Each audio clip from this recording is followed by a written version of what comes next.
How's it going, everybody? For today's beer review, we're going to be taking a look at Rahr & Sons Iron Joe, a wee heavy Scotch ale. So this is Iron Joe by Rahr & Sons. This is a once brewed limited release by them. So limited, in fact, that it's not even on their website. There's only information on like Rate Beer and Beer Advocate. So it's classified as a wee heavy Scotch ale. What it says on the front is Hell's Half Acre. I don't know if that's some super limited series they're doing, or if that's the name of their barrel program, or what. It just says Hell's Half Acre Limited Release Series Iron Joe. But this is where it got me. It says barrel aged strong Scotch ale with Avoca coffee. The coffee part I'm not too familiar with, having that in a Scotch ale, but I'm sure it'll be fine. But I am a sucker. I'll be the first to admit that I'm a sucker for anything barrel aged. So that's exciting for me.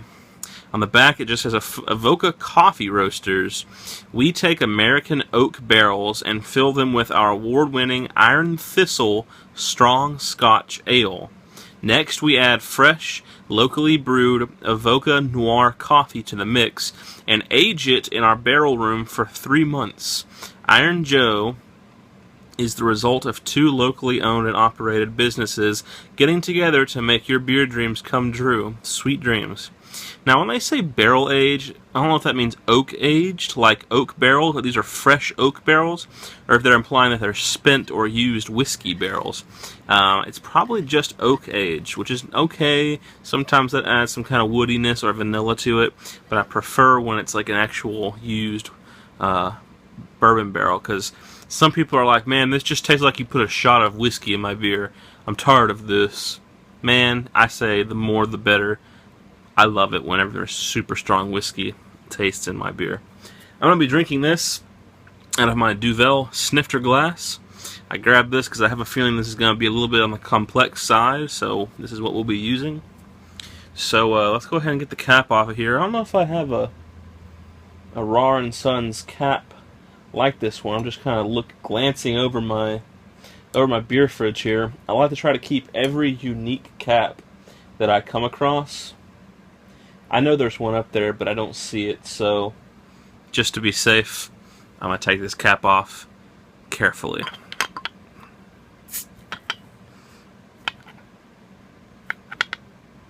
Alrighty, the cap is off.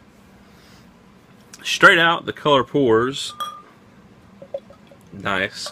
A very hazy, murky, kind of a whiskey orange color. I'm going to give this a super aggressive pour. It has a pretty low head potential. Oh, and it's 8% alcohol by volume. I don't know if I said that or not. Formed up about a finger of quite large, bubbled, medium tan or light tan colored head. I have a feeling this head's not going to stick around for very long at all. Holding this one up into the light, the color is what I would call ridiculously dark mahogany brown, with some tinges of like a whiskey or cognac kind of color, as you can see. As far as the smell goes,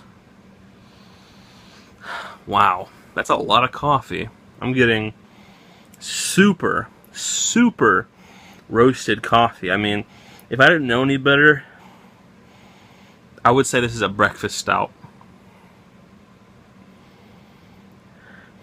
I mean, the coffee, there's obviously malts, but the coffee is like all I'm getting right now, hardly. It's really kind of overpowering the things you would normally get from a Scotch ale, like chocolate or peat smoke, those kind of things.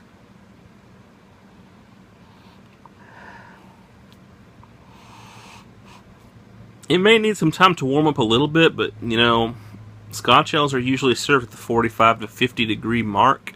And this one's decently chilled, so I don't know.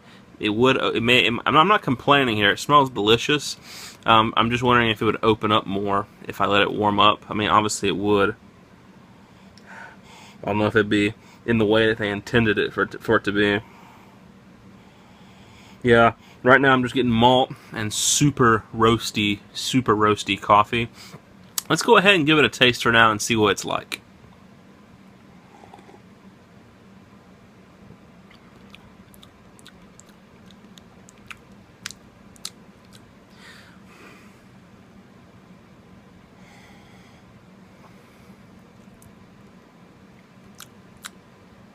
I'm not digging that at all. What the hell? That can't be right.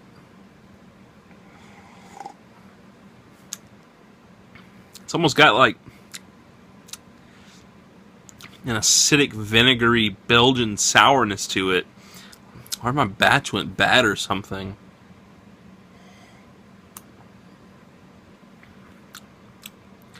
Super acidic, vinegary, tart, and with malt up front. Ends on a light coffee note. Man, what the hell? If that's the way it's supposed to taste, that's disgusting. Ew. No. That's a drain pour. I'm not even gonna finish that.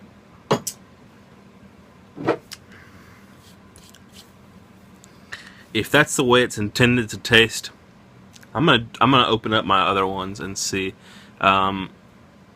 if they taste the exact same way as this one does. If all 4 of them taste that way, and no one in the house likes it, which they're not going to, no, I'm gonna drain pour it 100%. That's not fit for human consumption in my own palate. It's not fair because some people like their sour beers. I think they're disgusting personally.